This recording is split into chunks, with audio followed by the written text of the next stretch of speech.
Good morning, good morning. Welcome in to First Take. We got Cam Newton, Damian Woody, Stephen A. Smith, of course, out there in L.A. Amina Smith here with you. Guys, we got so much. Wait a minute, hold on. Yeah. He out in L.A.? In L.A. You know what? You out there with palm trees and all that? Just living his best life. I feel like every time I'm here in New York, SA might be avoiding me. I don't know what's going on, Stephen A., but every time I'm here, you somewhere else. I would never do such a thing. I would never avoid you. You've been doing a wonderful job. That's number one. I wouldn't avoid my man Cam because I got nothing but love for him. My man D. Woody, nothing but love, but there's a couple of things. Number one, sitting in that seat, tremendous responsibility. Watch your tone, watch your language, watch your attitude with me, and don't be jealous that I'm sitting here in the palm trees in the LA sunshine. I'm out here conducting business. You never know with me. It could be business, it could be Hollywood, it could be a lot of different things. But you know when I'm gone, there's always No, you know what it is? No, he probably working on something with Brick out there in LA. You never know. You never know with Stephen A. Like, yeah, exactly. All right, let's get right to it. The defending Super Bowl champs got handed their first L of the season. The Eagles fell to the Broncos 21-17, and it was not just about Philly losing. It was about how they lost this game. The Broncos scored 18 unanswered points in the fourth quarter to seal the win. The Eagles had a chance to deliver the dagger late in the third. However, A.J. Brown came up empty on a 61-yard throw from Jalen Hurts. Here's what Brown and Hurts had to say about the loss.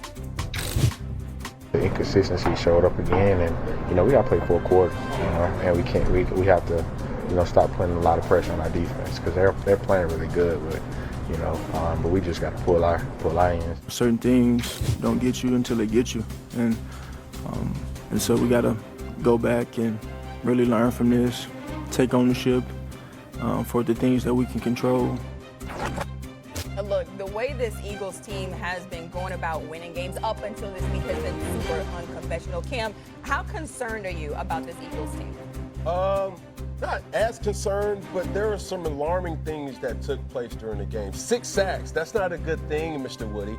Another thing, hey, we got to do a lot of roster management because if it's not one thing, it's the other. Last week's topics was, hey, how do we get A.J. Brown and Devontae Smith involved? They were fed, so to speak, more so on the Devontae side. But what about Saquon Barkley? How do we get him going? When you're looking at Kevin Patullo, the offensive coordinator for the Philadelphia Eagles, he has an issue that most wish that they had, and it's having access to a supreme amount of talent. And when you come to the understanding that the Philadelphia Eagles has the best team in the NFL, the issue now becomes internally. How do we keep A.J. Brown happy? How do we, optimize Jalen Hurts? How do we optimize Saquon Barkley? How do we optimize Devontae Smith? And Vic Fangio has, per usual, the defense doing their job for the most part. And it's unlikely, my last thing, it's unlikely to see the Philadelphia Eagles give up a lead. Leading 17-3 for 3 quarters and then, losing, that's not something that we're used to seeing. Yeah, Cam, you mentioned Saquon Barkley, 6 carries for just 30 yards in that game, just something that you really don't see from him. S.A., how concerned are you about this Eagles team? Well, I think we should be concerned simply because they don't resemble the team that won the Super Bowl. And we've got to look at them and see that for what it is and say, what the hell is going on here? You got a new offensive coordinator. Does this man know what he's doing?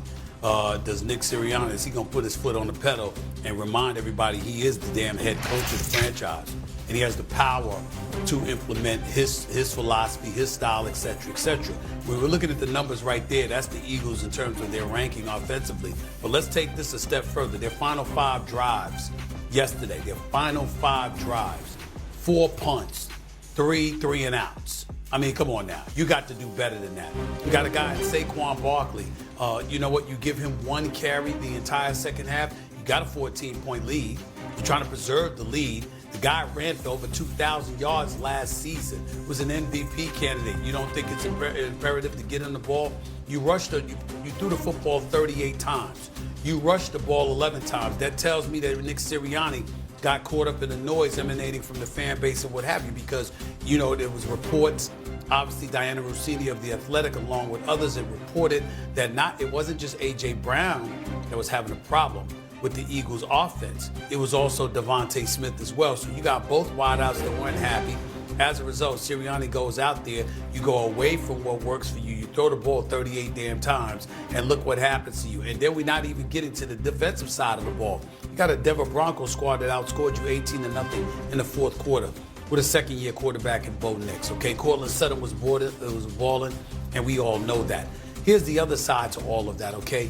You chewed up over 12 minutes of time of possession in the fourth quarter, okay? You had 3 scoring drives, but you chewed up over 12 minutes. So you basically kept the Eagles offense off the field.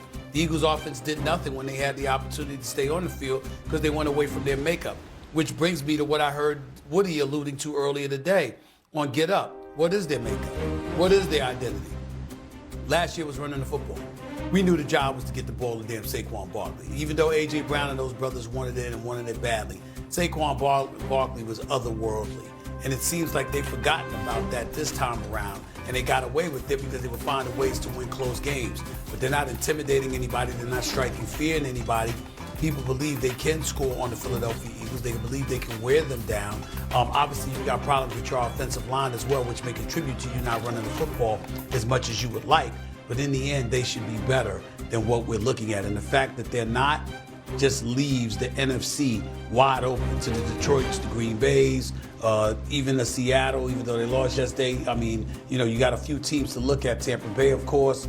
If you're the Philadelphia Eagles, it doesn't look good. It just doesn't look good at all. I'm very concerned. Both of you guys brought up a name that I think a lot of people need to be more focused on.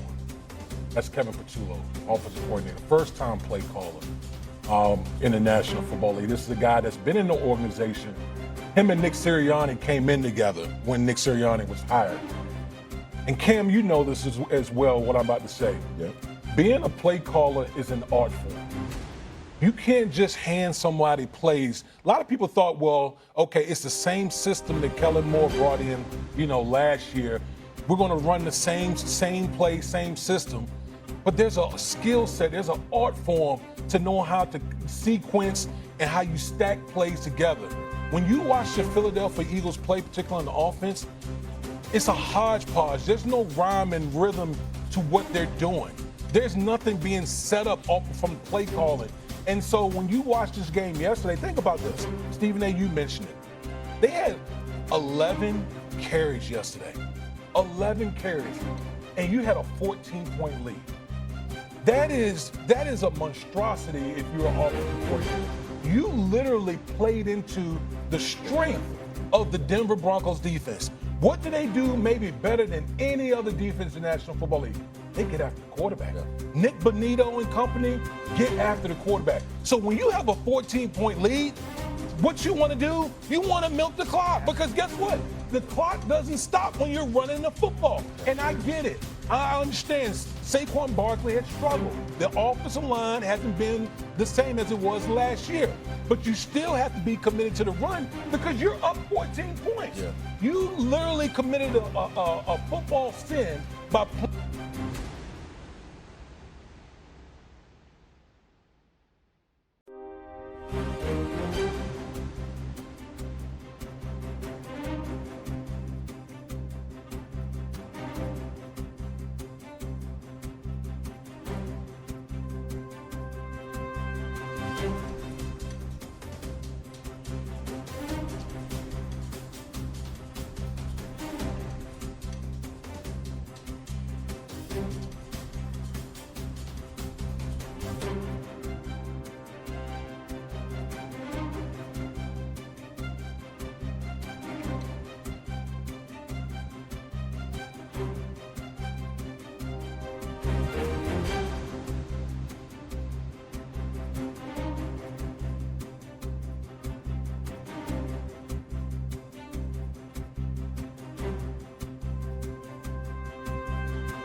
Bye.